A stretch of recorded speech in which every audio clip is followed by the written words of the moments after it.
Hello students, today we're going to start a new chapter which is called solutions. You know very well, solution, it is made up of solute and solvent, and also you have done the different concentration terms in class 11. Yes, like formality, normality, molarity, molality, mole fraction, and so on. Okay, so we'll be studying about that in the first portion. Okay, since you have done it in class 11 also, it will be a kind of revision. Okay, the first portion of this chapter will be just a revision of all these. Okay, so solution, you know very well, it's a homogeneous mixture. Yes, homogeneous means same throughout. Like for example, if you take sugar in a glass of water and stir it, you get a sugar solution. Yes, and it is same throughout. The mixture is same throughout. Yes, and you know very well, solution, it is made up of solute and solvent. Solute and solvent makes up the solution. Okay, so we have taken sugar and water, 1 teaspoon of sugar in 1 glass of water, and we made the sugar solution. Now out here, if I ask you which one is the solute, the sugar is the solute and water is the solvent. Yes, because you know that solute would be the component in which is present in lesser amount. Sugar is lesser in amount, yes, so it becomes the solute, and the solvent would be that component which is present in higher, in more amount, that is water in this case. Okay, and it forms a sugar solution. Okay, and another thing out here, sugar is solid out here, water is liquid. Sugar solution is also liquid. So the phase of the liquid here, state of the liquid would be same to that of the solvent. Okay, so that is it. Then another thing, this binary solution. You know that solution can be composed of 2 components. Yes, one sugar and water, another water. So this, when it has only 2 components, it is called a binary solution. Okay, but the solution can have more than 2 components also. Yes or no? Excuse me. Like for example, if you add sugar, water and salt and mix it, you get a solution. Out here we have got 3 components. Yes, we can have 4 components, 5 and so on. Okay, so solution can have 2 or more components. Okay, but always you'll have just one solvent only. Rest will be considered as the solute. Like for example, if you add sugar, water, then you added salt. Okay, so water, which is present more amount, will be the solvent, and the rest too will be considered as the solute. Okay, so out here in the table you are given the types of binary solution. Now have a look. Types are 3 types: gaseous, liquid and solid solution, because you have 3 states. Yes or no? So here for the first one, the gaseous solution, the solvent will be all gases. So that becomes the gaseous solution. So here you can mix gas, liquid gas, solid gas, and the examples are given out here. Gas solution would be air. Yes, air is a mixture of gases. Then liquid in air, moisture in air. Okay, just go through it. Then another one, the most important one, the liquid solution. Okay, so the solvent would be liquid and the solute can be gas, liquid or solid. Okay, and in this chapter we'll be dealing mainly about this liquid solution. Okay, the first one, gas in liquid, aerated water. Or you can also see the water, okay, in the ponds and all. It has got dissolved oxygen. Yes, oxygen is dissolved in water. So that is gas in liquid. Then liquid, you can add alcohol in water. Yes, ethyl alcohol in water, mix it. That is a liquid solution. Solid and liquid, the famous, yes, one we discussed earlier, sugar in water and so on. And finally, solid solution will have the solvent, solid. Okay, then out here it's given ternary quaternary solution is that solution which has got 3 or 4 components. Ternary 3, 4, it's your quaternary solution. Okay, then you have got another term, aqueous solution. By now you know aqueous solution means the solution in water. Okay, anything in water is called your aqueous solution. Okay, then another one, in case of liquid solution, okay, miscible. I hope you know these terms. No, miscible means in which the components, they can mix easily. Like for example, water and alcohol can mix easily. Yes, it's called miscible liquids or miscible solution. Another one is immiscible. Like for example, water and oil does not mix well. So these are called immiscible liquids. Then after that, we'll go to the composition of the solution or the concentration. Okay, next we are going to do the concentration terms, different concentration terms. Okay, when you see a solution, you need to know the term concentration. Okay, concentration just means what amount of solute is present in the solvent to make that solution. Okay, or you can say the amount of solute dissolved in unit volume of solvent or solution. Unit volume can be 1 liter, yes, 1 milliliter unit volume. Okay, so that is called your concentration. Okay, and you need to know this term dilute solution. By now you know dilute solution means a solution in which the solute present is very small, dilute. Concentrated, in which the solute present is large. Okay, a large amount, appreciable amount. Like for example, if I give you 2 glasses of water, okay, for the first glass I added 1 teaspoon of sugar, yes, and in the second one I added 10 teaspoon of sugar. Okay, so the first one becomes dilute solution, okay, and the second one in which we added 10 teaspoon of sugar, it will be very sugary, yes, that very sweet. Yes, that is a concentrated solution. Okay, now let's see the different concentration terms. The first one is mass or weight percentage. It is also called weight by weight percent. Okay, weight by weight percent. So it is mass percentage of a component is defined as the mass of the component per 100 gram of the solution. Okay, so out here, mass percentage or also can be written as weight by weight percentage would be equal to, you have to write mass of the solute divided by mass of the solution into 100. Okay, percent means 100, yes, so into 100. Mass of the solute divided by mass of the solution. Have a look out here, this is not solvent, this is solution. Okay, so for example, suppose you are given 5% of NaCl. It means you have got mass is 5 grams, okay, in 100 grams of NaCl solution. NaCl solution means NaCl and water. Yes, this is NaCl and water.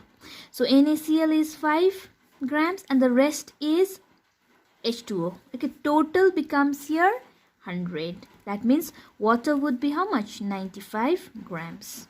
Okay, so solute also in grams, mass is there. Solution also mass into 100. Okay, so in this kind of percentage, you always take the mass of the solution to be 100 grams. Yes, so that is it. Then the next one, we have got weight by volume percentage. As the name suggests, weight and there is volume. So how do you find out? Weight by volume percentage would be weight of the solute divided by volume of the solution. Volume of the solution in milliliter, okay, into 100. So for example, if you are given 5% solution of NaCl, means 5 grams of NaCl in 100 milliliter of NaCl solution. Okay, that is the meaning. Then another one is volume percentage. Volume percentage can also be written as V by V percent. Okay, it can also be written as V by V percent. Okay, so out here would be volume percentage would be equal to volume of solute divided by volume of solution. Okay, so out here it is written volume of A and volume of B give you the volume of solution into 100%. For example, 10% V by V solution of alcohol means, out here solution of alcohol means alcohol and water. Okay, so alcohol and water total is 100 milliliter solution, and 10% solution of alcohol means 10 milliliter of alcohol in 100 milliliter of alcohol solution. Okay, that means water would be 90 ml. Okay, so that is your volume percentage. Okay, then you have got parts per million. Okay, parts per million, it is also called ppm. Okay, so parts per million, ppm, would be equal to mass of solute, whichever is there, divided by mass of the solution, total mass of the solution, into Out here ppm, parts per million. Million would be equal to 10 to the power 6. Okay, so this is how you do it. Mass of the solid is divided by mass of the solution into 10 to the power 6. Okay, so in percentage you did what? Multiplied by 100. So in parts per million it is 1 million. 1 million can be written as 10 to the power 6. Yes, 1 and 6 zeros would be million. Next concentration term, let's see, molarity. You know molarity is represented by the letter, capital letter M. Okay, and molarity, number of moles of the solid dissolved per liter of the solution. So we can write molarity as, molarity would be number of moles. I hope you know what is a mole. Moles of solute dissolved per liter of the solution. Per liter of the solution, meaning here denominator you have to write volume of solution. Okay, not solvent, volume of solution in liters. Okay, so you know, have a look, number of moles of solid. How do you find out the number of moles of the solid? You find out by given weight, that is the weight of the solid given, divided by molecular weight of solute. Given weight of solute divided by molecular weight of the solute, and in denominator what we have? Volume of solution in liters. Okay, like this. Can you write like this? Yes.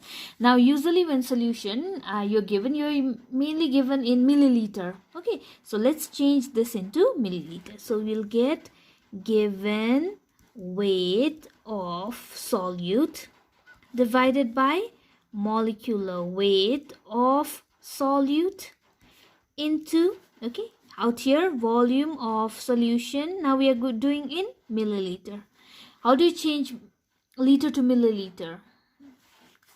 Okay, how do you change liter to milliliter?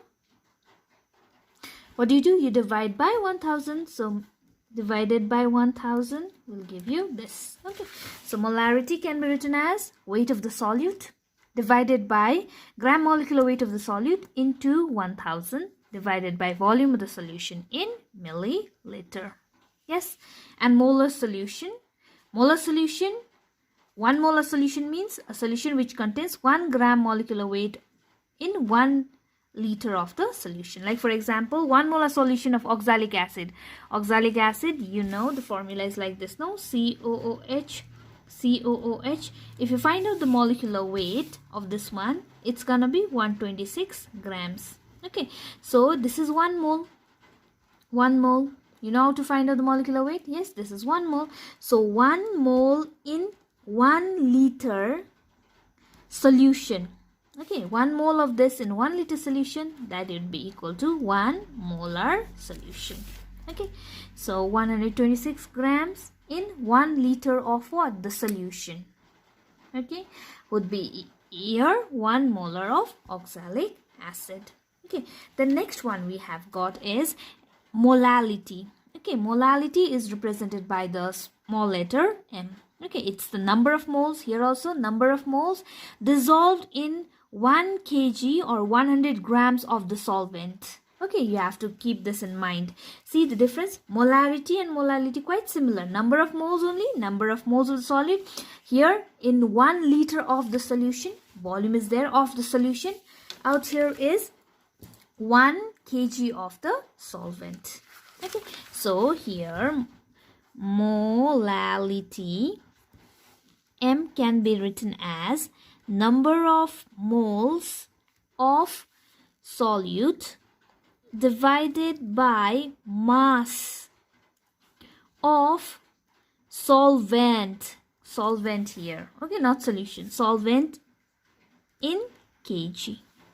Okay, number of moles of the solute dissolved in 1 kg of the solvent. Yes, now number of moles of the solute, what can you write? Given weight by molecular weight. Yes, then out here you have got mass of solvent in kg.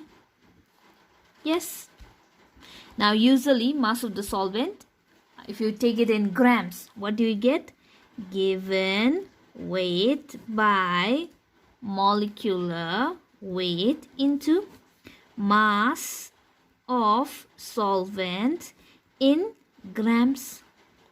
Yes. Now this kg we are converted into grams. So what do you do? Kg to grams divided by 1000. So when you divide by 1000, it looks like this. Okay, so this is the formula you used.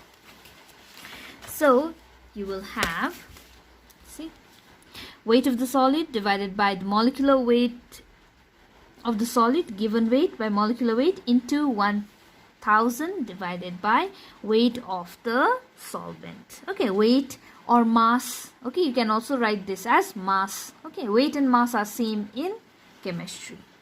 Weight of the solvent in grams. This is in grams. In grams. Okay. The next we have got normality. Okay, normality, it is represented by the capital letter N, and it is the number of gram equivalent of the solute dissolved per liter of the solution. Yes, so normality represented by capital letter N, you can write number of gram equivalents of solute. Okay, earlier molality and molarity, it was number of moles. Now this is number of gram equivalent dissolved per liter of the solution. Okay, so divided by volume of solution. Okay, here also volume of solution. Here have a look, molarity also volume of solution, but for molality it is mass of the solvent in kg. Okay, volume of the solution in liters. Okay, then out here, now you know number of gram equivalent. How do you find number of gram equivalent? Given weight of solute by equivalent weight, gram equivalent weight. And you have done it in class 11. What is gram equivalent weight? Yes, how to find it? Okay, we'll see later. Now let's see. Given weight of the solid divided by gram equivalent weight into, have a look, 1 by volume of solution in liters.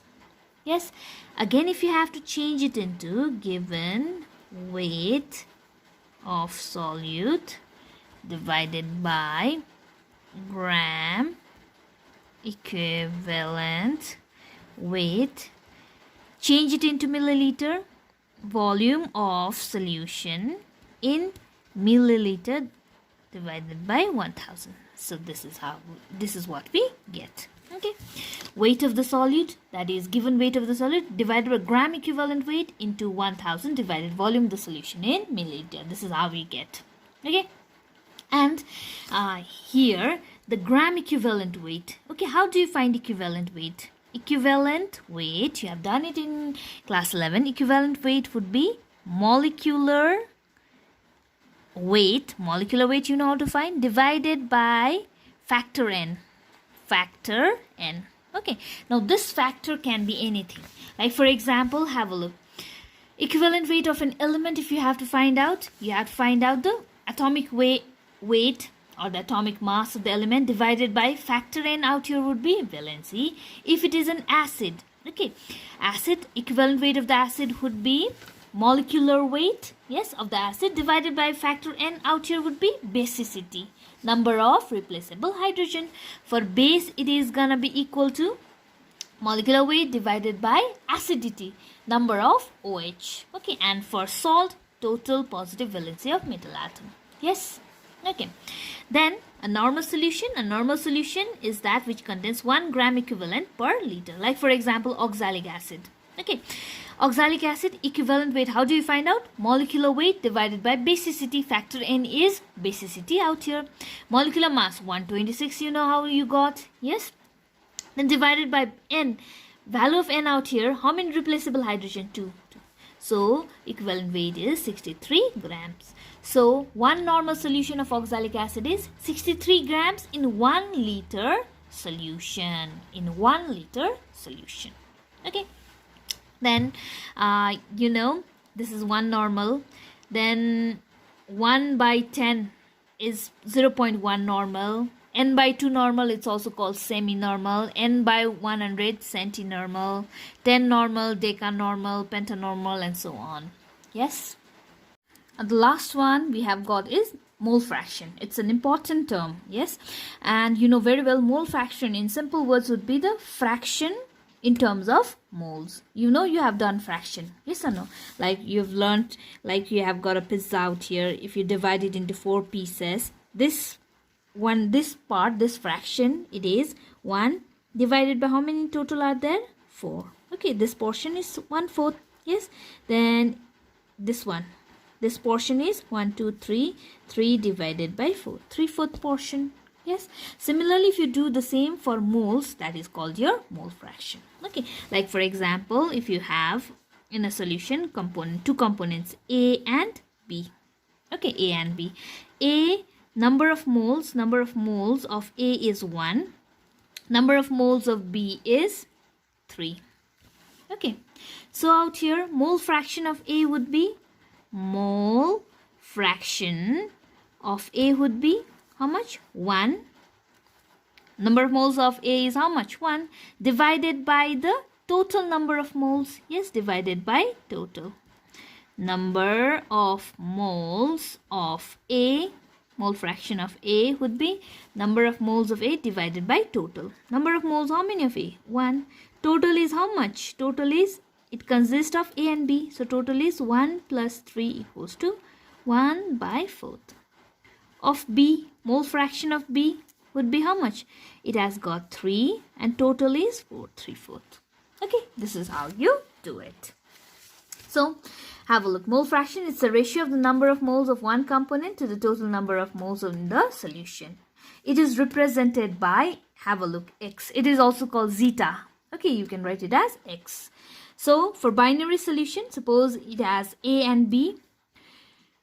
Mole fraction of A would be, zeta A would be number of moles of A divided by total number of moles of A and B. Okay, and similarly for B, number of moles of B divided by total number of moles. Okay, suppose if it contains I number of components. I number means suppose if it contains 3 components. Okay, mole fraction of the first component would be number of moles of the first component divided by number of all 3 components. Number of moles of all 3 components. Okay, so how do you find mole fraction? Simple words.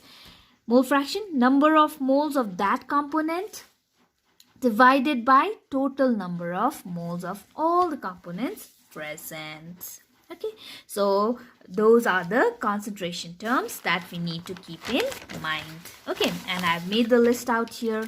Have a look. Concentration terms, weight by weight, weight by volume. Have a look. This out here, this column and this column I have divided. Now this, have a look. All of these are temperature independent. These concentration terms, and these are temperature dependent.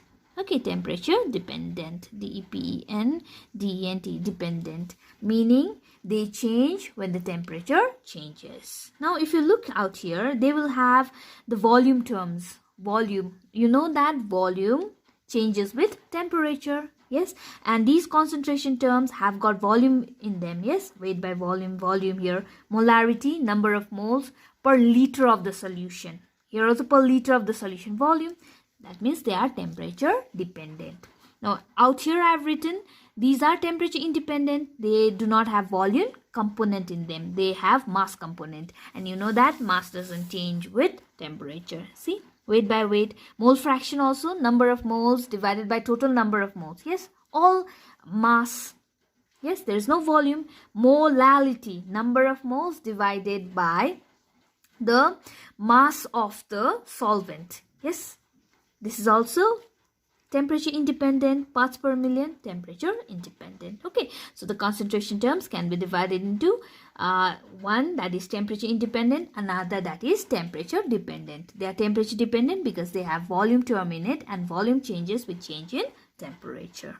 Okay, so and these things you have done it in class 11 also. That's why I did it quickly. Okay, and I'll be giving you few problems to solve by yourself. Next, let's see what are saturated solution, unsaturated and supersaturated solution. And you know, suppose if you take a glass of water and you add 1 teaspoon of sugar in it, you stir it, it gets dissolved. Yes, if you add 1 more teaspoon, again stir it, it gets dissolved. You add 1 more, you stir it, it gets dissolved. Okay, and you keep on adding more sugar and stirring it, they get dissolved. Okay, and if you keep on adding sugar like that, a time will come when the solvent cannot dissolve more sugar. The water cannot dissolve more sugar, meaning its maximum capacity to dissolve sugar has been reached. Okay, so that solution is called saturated solution, a solution which has the maximum amount of solute it can dissolve. For example, that if that glass of water, the maximum capacity to dissolve sugar would be 16 teaspoon. Okay, so that is a saturated solution. Yes, now another one is unsaturated. Unsaturated solution contains less amount of solute than required for forming a saturated solution. So you see that glass of water, the saturated solution to form, we require 16 teaspoon. Yes, suppose if you add 5 teaspoon of sugar in it, it forms an unsaturated solution. Then the next one, supersaturated solution will have the solute more than that of the saturation value. For that glass of water, the saturated, to form the saturated solution, the amount required is 16 teaspoon. Suppose if you have 16.5 teaspoon in that glass of water, it forms a supersaturated solution. Okay, so these are the terms.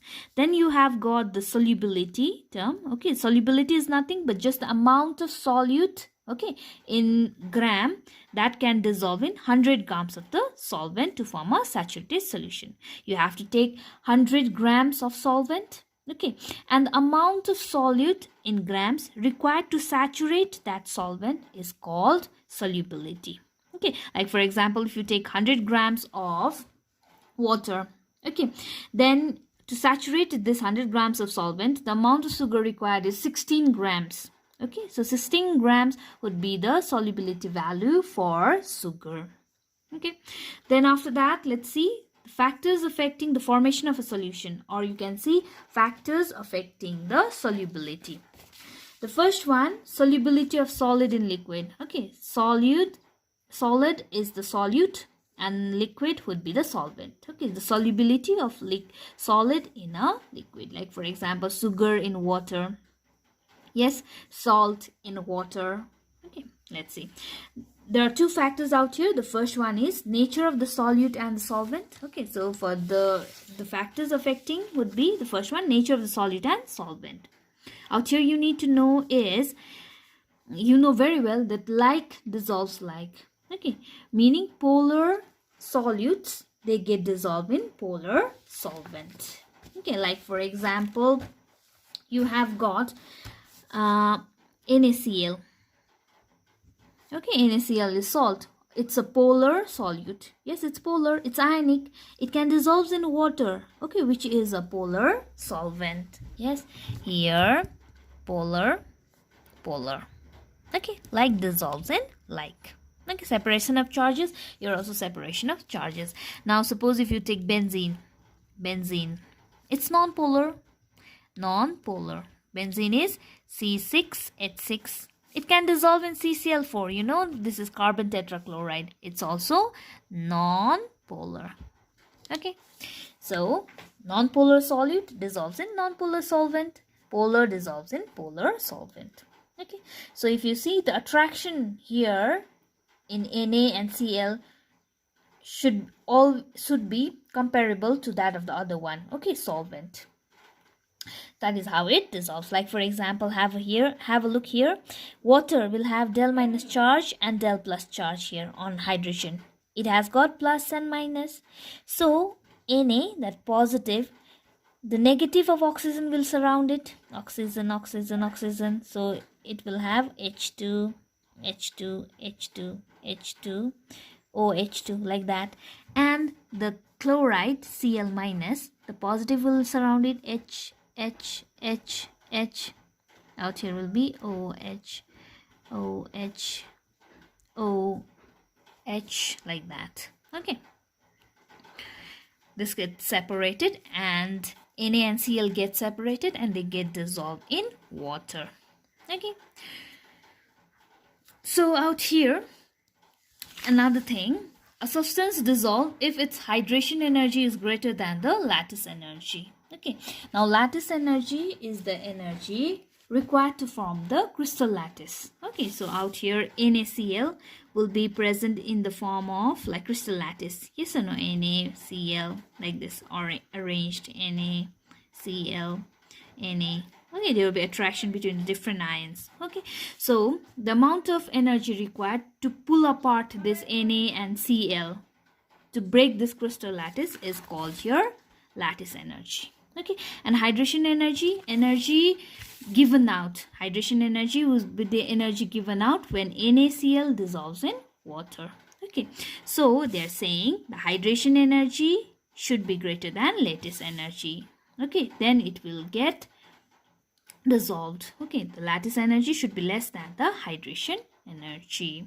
Okay, now next one we have got is temperature. Okay, next factor to see is temperature.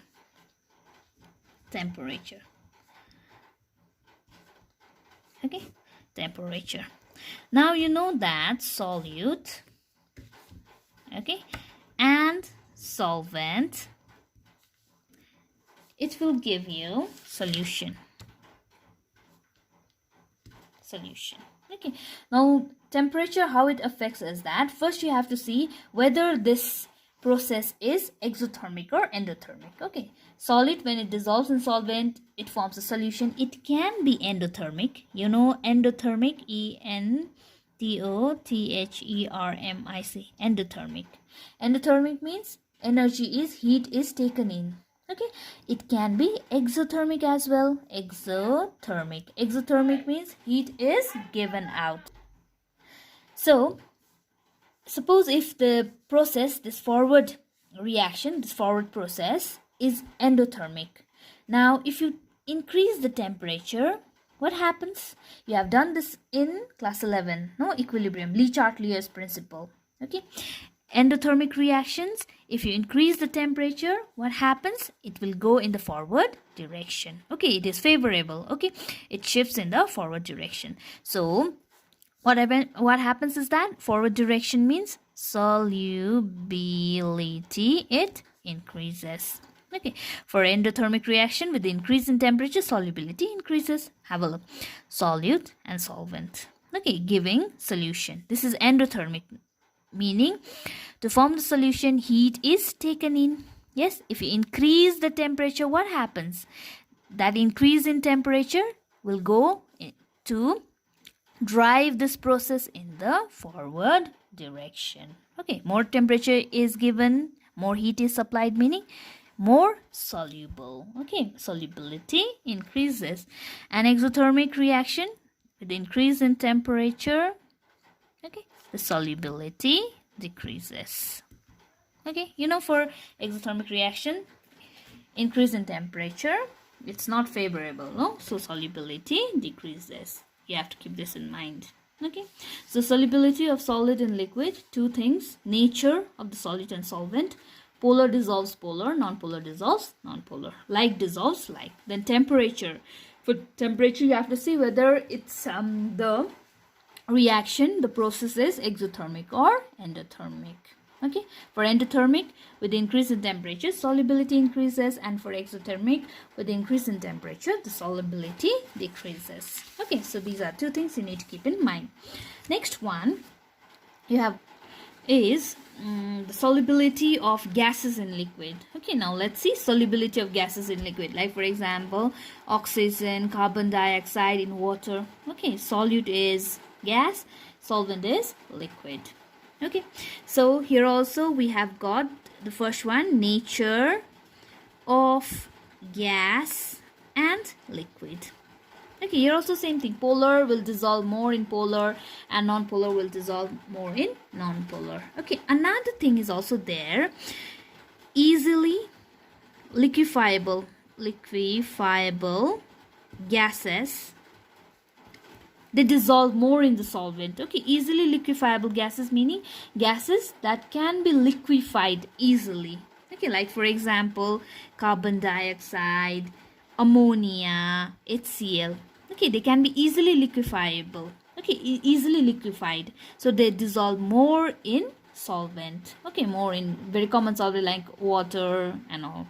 Okay, the gases like for example O2, H2, N2, they are not easily liquefiable. Okay, non easily liquefiable gases like oxygen, hydrogen, nitrogen, they are less soluble. They are less soluble. Okay, this is more soluble. SOLUBLE. Okay, this you have to keep in mind. Okay, so the first one, nature, you have to keep in mind easily liquefiable gases like for example ammonia, HCl, carbon dioxide, they are more soluble. Okay, then another factor is temperature. Okay, here also we have got temperature. Okay, now one thing you need to keep in mind is solute. Okay, here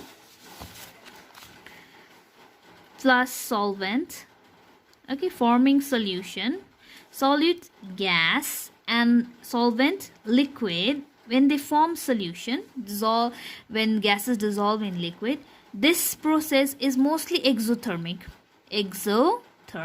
Okay, most of the process when gas dissolve in liquid, they are mostly exothermic. So you know very well exothermic, what happens with the increase in temperature, solubility decreases. Yes, with the increase in temperature, the solubility decreases. Like for example, you know, you have seen, no, water will have got dissolved oxygen in it. Yes, so if you boil water, okay, if you heat water, you have seen that bubbles come out. Yes, those bubbles are the dissolved gases. Okay, so when you increase the temperature, the solubility decreases, so gases come out. Okay, that is why fishes and all, they like to live in cold water. Yes or no? They can't survive in hot water because in hot water the amount of oxygen would be less. Okay, so just remember this one. For temperature, okay, when gases dissolve in liquid, the process is mostly exothermic. So with the increase in temperature, the solubility, it decreases. Okay, now one more is added out here, pressure. Okay, which was not there in case of solids in liquid. Okay, pressure. Okay, pressure, with the increase in pressure, the solubility increases. Okay, for gases, with the increase in pressure, the solubility increases. Okay, like for example, you know that the carbonated drinks, okay, like Coca-Cola and all, will have got carbon dioxide dissolved in it. Yes or no? That is why it is corked nicely. With the help of pressure, it is dissolved in the Coca-Colas and all. Okay, carbon dioxide. That is why it is corked. And when you open the cork, okay, the pressure gets released, then fizz come out. No, that fizz is the dissolved carbon dioxide. When you release the pressure by opening the cork, okay, the solubility decreases, so carbon dioxide comes out. Right? Okay, now here the relation between this, with the increase in pressure, the solubility increases. It is given by one law which is called Henry's law. Okay, which is called Henry's law. Okay, now this is Henry's law. The solubility of a gas in a liquid is proportional to its partial pressure. Okay, with the increase in pressure, the solubility increases. Okay, now have a look. Suppose you have a gas. Okay, you have liquid. Okay, you have gas out here. If you increase the pressure, the gas will dissolve more in the solvent. Okay, with the increase in pressure, solubility increases. Suppose here in the gas out here, there are many gases out here, oxygen, hydrogen and all. Okay, now here we have to consider the partial pressure. Partial pressure, you know, the total pressure would be the pressure from oxygen, hydrogen and all. Okay, partial pressure would be the pressure of oxygen only. Partial pressure of hydrogen would be the pressure of hydrogen only. Okay, you have seen, no, we have done Dalton's law, yes, of partial pressure. Yes, so if you consider the solubility of oxygen in the liquid water, then it will be proportional to the partial pressure of oxygen. The solubility of hydrogen will be directly proportional to the partial pressure of hydrogen.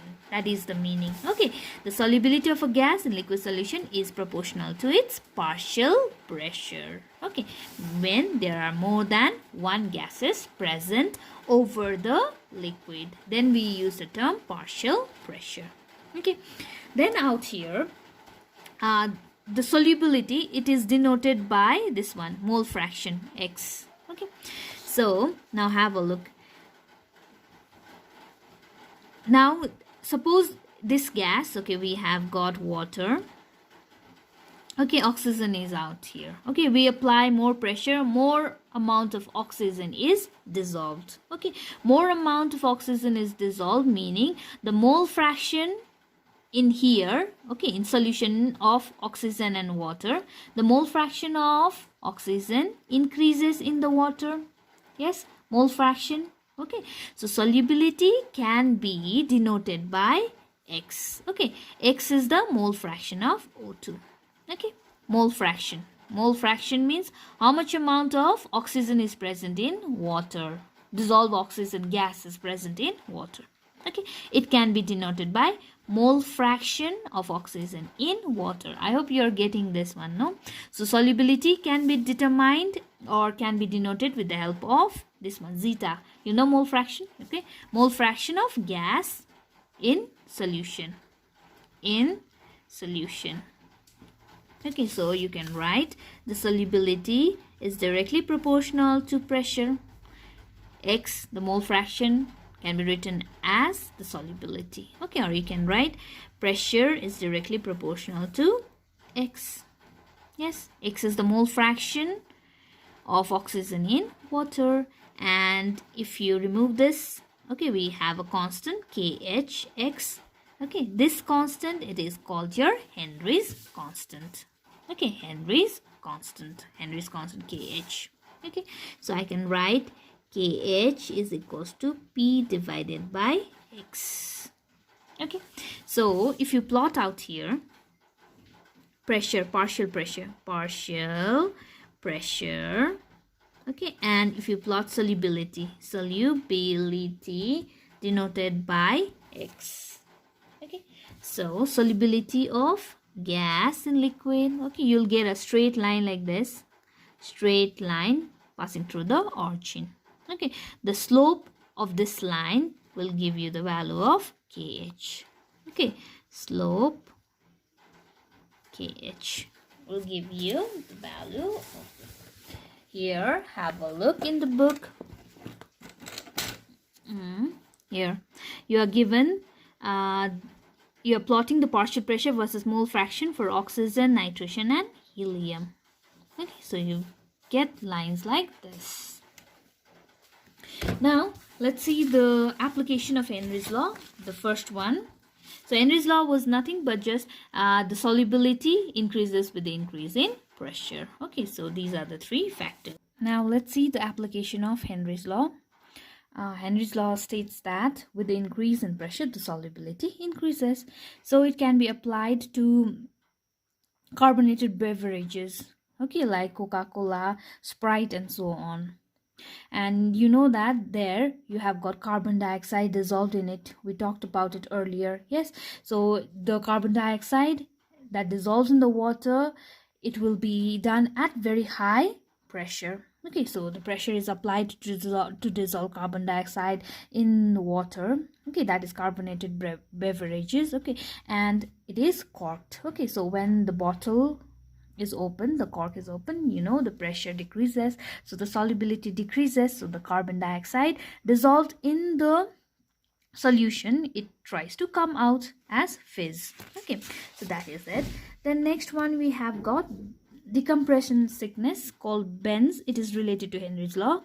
So when deep sea drivers, okay, like scuba divers and all, they go underwater, okay, deep under the water, they have to carry oxygen tank with them, yes or no? So in the tank you have got oxygen, nitrogen and all, okay, with the help of which they breathe underwater. Yes, so when they go deep down in the water, you know very well, okay, when they go deeper and deeper inside the water, under the water, yes, what happens? The pressure increases. Okay, pressure increases. The more deep they go, the more the pressure increases. So with the increase in pressure, you know that the solubility increases. So what happens?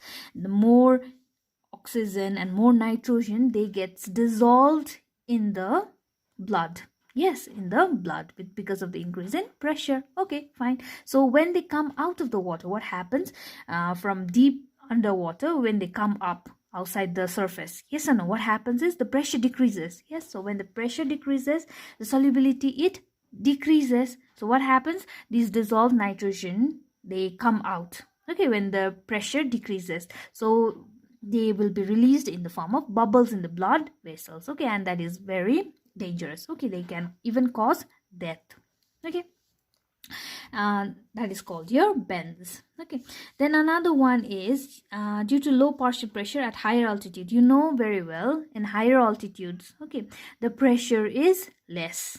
Okay, so when you go at very high altitude in the mountains and all, okay, because the low pressure, you may suffer from breathing problems. Yes or no? That is also called mountain sickness. Yes, because what happens at high pressure, at high altitude, the pressure is less. Less pressure means less blood, less oxygen will be in the blood. Okay, the solubility decreases. Yes or no? And that condition is called anoxia. Okay, anoxia, and because of which, yes, when the body and the brain doesn't get the oxygen required, okay, it may affect the function of the brain. Okay, the people are unable to think clearly. Okay, mental confusion happens. That condition is called anoxia. Okay, so these are the applications of Henry's law.